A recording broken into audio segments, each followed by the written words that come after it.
For the month of July, our sermons have been focused on service, as in serving others, because serving others was central to Christ's life and his teachings. Earlier this month, we heard Jesus teach that the greatest disciple is the one who serves others, and that spiritual service must come from the heart and never be forced or coerced from somebody. Last week, we heard Jesus teach that the way to obtain eternal life is through loving God and loving neighbor. And in that scripture, Jesus connects love to acts of service when he taught us what love for neighbor means in the parable of the Good Samaritan. Service to others is at the heart of Christ's teaching. Service to others is directly connected to loving God and loving neighbor. So does that mean that service to others is required for salvation? This has been an active debate in Christianity since the earliest days of the church. The writings of the Apostle Paul, whose letters to the early church make up much of our New Testament, suggest that service, while a good thing, while really important, is not actually central to salvation.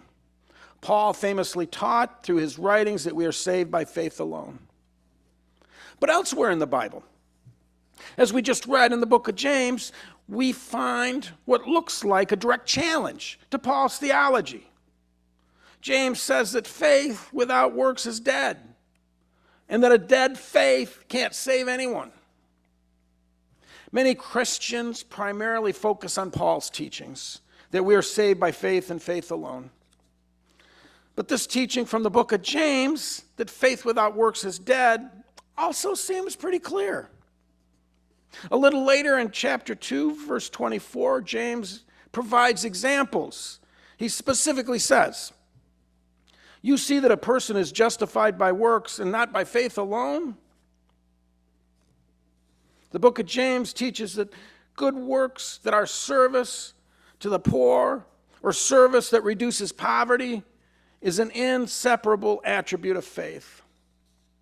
You can't say you have faith if you don't also have works, if you don't also provide service to others. Given the focus on salvation for much of the Christian church's history, this teaching has historically been a huge topic of discussion and disagreement, particularly in the Western Church. The Eastern Orthodox Church has always embraced the book of James with open arms throughout history. But for many years in the West, in our tradition, the book of James was frowned upon, and its impact was minimized. Key church leaders in the West considered the book of James questionable because it seemed out of sync with Paul's teachings.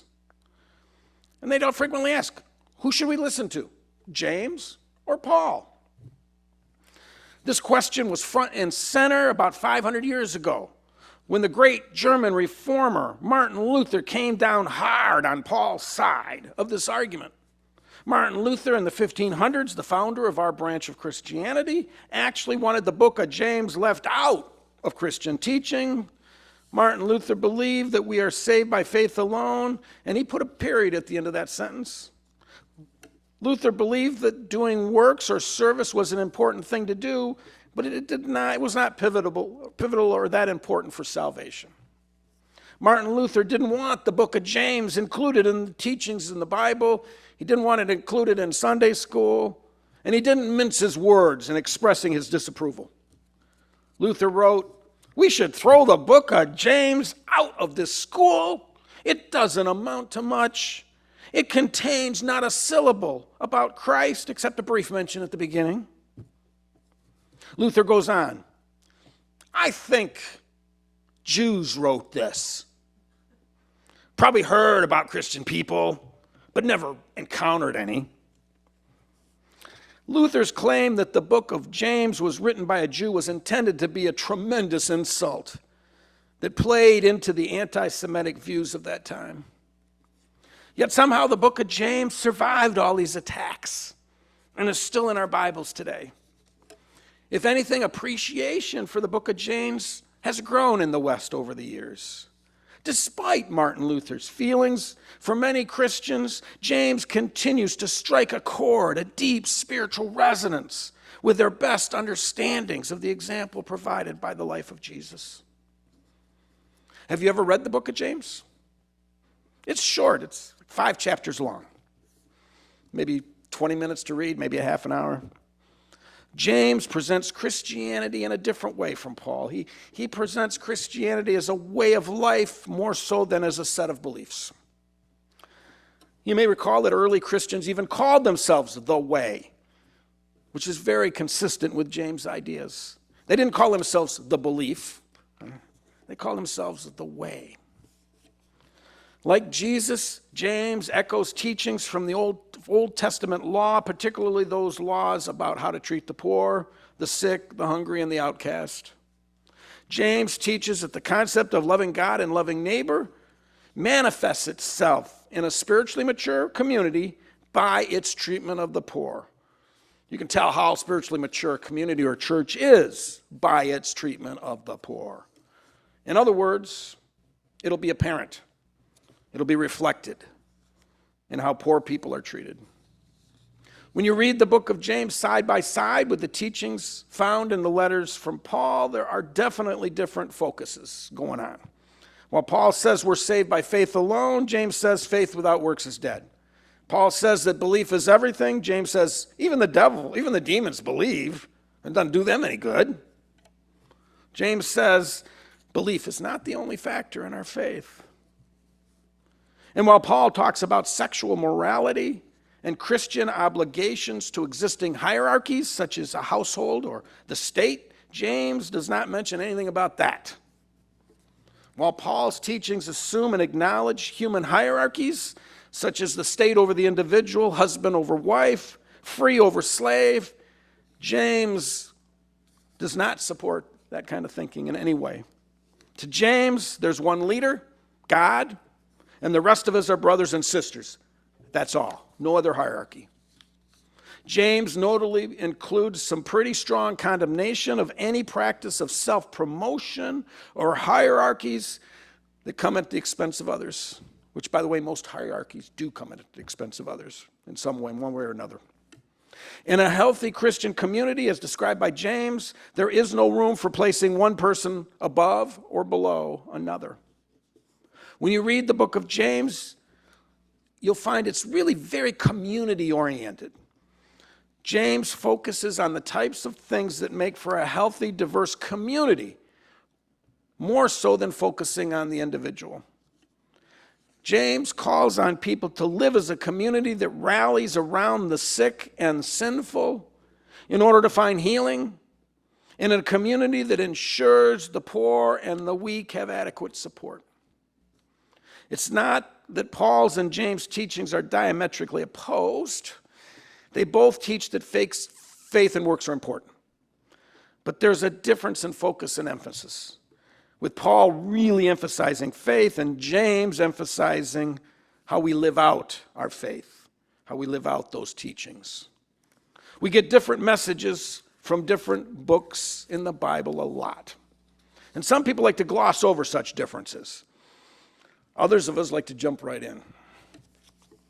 One of the most glaring things that's often missed in discussing the differences, the perceived conflicts between Paul and James' teachings, is the fact that James and Paul were addressing two very different situations. James was focused on Christ's example with regard to social justice, that Christ and his followers will naturally root out favoritism by focusing on the needs of those who are not favored. That's James' focus. James was applying the Old Testament prophetic tradition with his understanding of community to the Christian church and its practices. On the other hand, when Paul was writing that faith is all you need for salvation, he was addressing a different controversy going on in the early church. Paul was addressing a debate in the early church over certain Old Testament laws that involved rituals such as circumcision or laws regarding diet. The acts or works that Paul was referencing were efforts by some in the early church to enforce Jewish traditions that did not fit Greek and Roman people. And Paul was saying, hey, those Old Testament laws such as circumcision aren't the path to salvation. They're not required. Your faith, your trust in Jesus is what matters. Focus on that. That was Paul's teaching, rather than focus on whether everyone needs to be circumcised. Meanwhile, James, in effect, says that some of those Old Testament laws are still valid, such as the law of love and the imperative for social justice, for caring for one another. It's not clear if Paul and James would agree on the broader question or not. But their writings were dealing with two very different situations, and thus the guidance being offered was very different. Instances like this reflect the diversity in belief and practice that was characterized by Christianity, particularly from the start. Christianity started as a bunch of independent movements, all inspired by the story, the spirit, and the teachings of Jesus.